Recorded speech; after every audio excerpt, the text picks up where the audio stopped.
Saudi അറേബ്യയിൽ മരിച്ച എറണാകുളത്തെ കുമ്പളങ്ങി സ്വദേശി ജിജാംസിൻ്റെ മൃതദേഹം നാട്ടിലെത്തിക്കാൻ താമസം നേരിടുന്നതിൽ അദ്ദേഹത്തിൻ്റെ സഹധർമ്മിണി പരാതി പറയുന്നുണ്ടായിരുന്നു. ഇക്കാര്യം നമ്മൾ ജിദ്ദയിൽ അന്വേഷിച്ചു. ഇപ്പോഴാണ് നമുക്കൊരു കാര്യം മനസ്സിലായത്.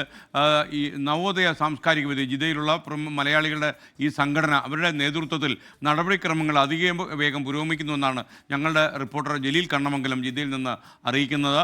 ഈ നവോദയ സാംസ്കാരിക വേദിയിലെ പ്രവർത്തകർ വളരെ കാര്യമായിട്ട് ഇത് അപ്ഡേറ്റ് ചെയ്യുന്നുണ്ട്. വളരെ അടുത്ത ദിവസം തന്നെ മൃതദേഹം നാട്ടിലെത്തിക്കാൻ കഴിയുമെന്നാണ് ഈ സാംസ്കാരിക വേദി നമ്മളെ അറിയിക്കുന്നത്. അതിന് കൂടുതൽ വിവരങ്ങൾ ജലീൽ കണ്ണമംഗലം റിപ്പോർട്ട് ചെയ്യുന്നു ജിദ്ദയിൽ നിന്ന്. കഴിഞ്ഞ ആഴ്ചയാണ് എറണാകുളം കുമ്പളങ്ങി സ്വദേശി ജിജാംസ് സൗദിയിലെ റസ്റ്റന്നൂറയിൽ ജോലി സ്ഥലത്ത് മരിച്ചത്. അറാംകോയുടെ സബ് കോൺട്രാക്ട് കമ്പനിയിലെ ജീവനക്കാരനായിരുന്നു ജിജാംസ്. ഹുഫൂഫ് കിങ് ഫഹദ് ആശുപത്രി മോർച്ചറിയിലാണ് മൃതദേഹം സൂക്ഷിച്ചിരിക്കുന്നത്. നടപടിക്രമങ്ങൾ പൂർത്തിയാക്കി തിങ്കളാഴ്ചയോടെ മൃതദേഹം നാട്ടിലയക്കാൻ സാധിക്കുമെന്നാണ് പ്രതീക്ഷ.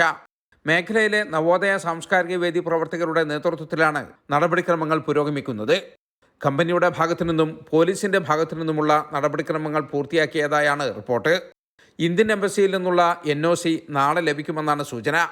ശേഷം തിങ്കളാഴ്ചയോ ചൊവ്വാഴ്ചയോ മൃതദേഹം നാട്ടിലയക്കാൻ സാധിക്കുമെന്നാണ് പ്രതീക്ഷയെന്ന് നവോദയ സാംസ്കാരിക വേദി അറിയിച്ചു.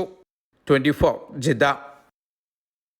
ഈ നവോദയ സാംസ്കാരിക വേദിയുടെ പ്രവർത്തന ഫലമായിട്ട് ജിദ്ദയിൽ നിന്ന് എത്രയും പെട്ടെന്ന് മൃതദേഹം നാട്ടിലെത്തിക്കുമെന്നാണ് നമുക്കറിയാൻ കഴിയുന്നത്. അദ്ദേഹത്തിൻ്റെ സഹധർമ്മിണിയെ കൂടി നമ്മൾ ഇക്കാര്യം അറിയിക്കുന്നു.